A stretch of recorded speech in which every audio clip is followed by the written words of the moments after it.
سلام. امروز میخوام خانواده نوت‌های چنگ رو بهت معرفی کنم. از نوت چنگ شروع میکنم تا به نوت چهارلا چنگ برسم. شکلی که در تصویر میبینید بهش میگن نوت چنگ. نوت چنگ 1/2 ضرب هست. ما نوت سیاه اینجوری میشمردیم.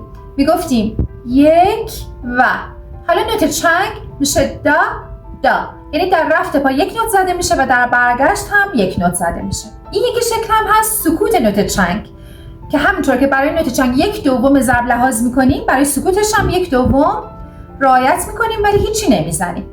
به این یکی شکل میگن نوت دولا چنگ. نوت دولا چنگ 1/4 ضرب هست. در رفت پا 2 نوت و در برگشت پا 2 نوت زده میشه داد داد داد دا.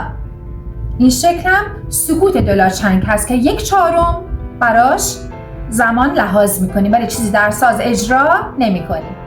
به این یکی شکل میگن نوت سلا چنگ. نوت سلا چنگ 1/8 ضرب هست.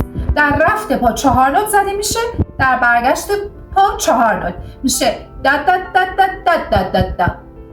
به این شکل میگن سکوت سلا چنگ که 1/8 ضرب هست و براش زمان لحاظ میکنیم ولی در ساز چیزی اجرا نمیکنیم. آخرین نوتمون نوت چهارلا چنگ که 1/16 ضرب هست.